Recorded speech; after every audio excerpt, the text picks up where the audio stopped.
325 قبل مسیح में जब सिकंदर आजम का लश्कर हिंदुस्तान की नाकाम मुहिम से मकरान के रेगिस्तानी रास्ते से बाबुल वापस जा रहा था तो बलोच हमला आवरों के हाथों यूनानियों को काफी नुकसान उठाना पड़ा। शायर फिरदौसी अपनी फारसी रज़मिया किताब शाहनामा फिरदौसी दी बिक ऑफ किंग में इनके बारे में यूं जिक्र करते हैं कि बलोचों और कूचों को हमने यूं पाया जैसे मेंढे मुतय्यन जंग में बरसरे पैकार हों।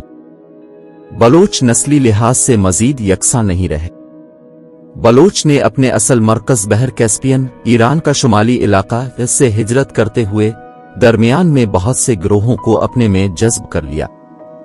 इसी वजह से बलोच मजीद नस्ली लिहाज से यकसा नहीं रहे। इन नए बलोचों में वस्त एशिया के वो कबाइल शामिल हैं जिन्होंने 10वीं सदी से 13वीं सदी तक के दौरान तुर्क और मंगोल हमला आवरों की वजह से नकल मकानी इख्तियार की, और मफरूर अरबों के वो गिरोह भी शामिल हैं जिन्होंने आपस की खाना जंगी में शिकस्त खाई। ताहम सकाफती लिहाज से बलोचों ने हमसाया इलाकों के मजबूत सकाफती दबाव के बावजूद अपने सकाफती तशख़्ख़ुस को कामयाबी से महफूज रखा। बावजूद उसके कि माल मवेशी पालने वाले बलोच सारे बलूचिस्तान में बिखरे हुए थे और एक दूसरे से गैर मुंसलिक थे, लेकिन बलोची ज़बान और मुश्तरका बलोच फोक रवायात और अक़दार ने मशरिक़ में दरियाए हिंद से लेकर मग़रिब में सूबा करमान तक के वसी इलाके में बलोच कबाइल को मुत्तहिद रखने में अहम किरदार अदा किया है। बलोच कदीम सकाफती वरसे को यूं जिंदा व काम रखने का नतीजा ही है कि बलोच आज मौजूदा दौर में अपने कौमी तशख़्ख़ुस को तस्लीम कराने का मुतालबा कर रहे हैं। उन्होंने खारजी हमला आवरों के खिलाफ हमेशा मुज़ाहमत की। हमला आवरों की हमेशा ये कोशिश रही है कि तमाम बलूचिस्तान या उसके किसी हिस्से को मुल्हका सल्तनतों में शामिल किया जाए, लेकिन उन्हें इसमें कामयाबी नहीं हुई। रिवायती तौर पर बलूचिस्तान के लोगों की मईशत का दारोमदार ज़राअत पर है, लेकिन साहिली इलाकों में माहीगीरी भी उनके जरिया माश का हिस्सा है। अगरचे बलूचिस्तान गैस, तेल, सोना और दीगर कुदरती मदनियात व बहरी वसाइल से मालामाल है, लेकिन बलूचिस्तान के अवाम अपने वसाइल से मुस्तफीद नहीं हो पा रहे हैं। इसी वजह से जनूब मशरिकी एशिया में वहां के लोग गरीब तरीन हालात में जिंदगी गुजार रहे हैं। बलोचों ने अपनी तारीख के दौरान बेशतर औकात अपने आप को कमजोर कबायली कन्फेडरेशन कायम करके अपना इंतजाम चलाया है। मौजूदा बलूचिस्तान 3 हिस्सों में मुनक़सम है, जो कि शुमाली बलूचिस्तान, मगरबी बलूचिस्तान और मशरिकी बलूचिस्तान कहलाता है, जो बिलतरतीब अफगानिस्तान, ईरान और पाकिस्तान के ज़ेर कंट्रोल में है।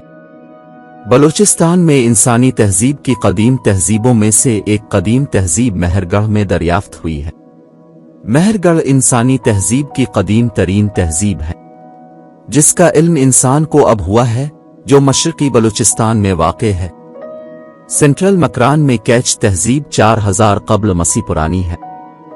जला हुआ शहर दोज़ब ज़ाहिदान के करीब, जो कि मगरबी बलूचिस्तान का दारुल हुकूमत है, 2000 कब्ल मसीह पुराना है। बलूचिस्तान पर सबसे अहम हमलों में से 7वीं सदी ईस्वी में अरबों का हमला था, जिसने इलाके में समाजी, मजहबी, इक्तिसादी व सियासी तब्दीलियों पर दूररस असरात मुरत्तब किए। 644 ईस्वी में एक अरब फौज ने हाकिम की कमान में मकरान और सिंध की मुश्तरका अफवाज को शिकस्त दी। अरब हुक्मरानों के हुक्मरानी के दौरान इस्लाम इलाके में दाखिल हुआ और बलोच कबाइल ने आहिस्ता आहिस्ता अपनी कदीम मजहब को छोड़कर इस्लाम कबूल किया। अरबों के इंतशार और इराजक हुक्मरानी के मराहिल के दौरान बलोच कबाइल ने अपनी नीम आज़ाद कबाइली कन्फेडरेशन कायम की और उसे अक्सर गिरदोनवा के इलाकों की मजबूत ताकतों और बादशाहतों के हमलों का सामना था। 1400 से 1948 तक का दौर गिरदोनवा की ताकतों की ज़वाल पजीर गिरफ्त से आज़ाद हुआ और बलोच असर और रसूख के उभरने की वजह से मुमताज़ है। बलोच सियासी और समाजी और सकाफती इदारों का गालिब होना इस दौर की अहम खुसूसियत है। 18वीं सदी में कलात बलूचिस्तान की गालिब ताकत थी और खान कलात बलूचिस्तान का हुक्मरान था। बरतानवी काबुल तक पहुंचने के लिए पहली दफा 1839 में इस खित्ते में दाखिल हुए। उन्हें महफूज गुजरगाह की तलाश थी। انہوں نے 1841 میں ریاست قلات کے ساتھ ایک معاہدہ کیا۔ برطانیہ نے 1841 میں تالپور اور میروں سے حکومت چھین کر سندھ پر قبضہ کر لیا، جو کہ ایک بلوچ خاندان کی سلطنت تھی۔ 1876 میں برطانیہ نے بلوچوں کو ایک اور معاہدہ کرنے پر مجبور کیا اور خان آف قلات کو کوئٹہ شہر لیز پر دینے پر مجبور کیا۔ خان کی رٹ اب بھی بلوچستان پر چل رہی تھی، لیکن اب زیر نگرانی ایک برطانوی وزیر کی تھی۔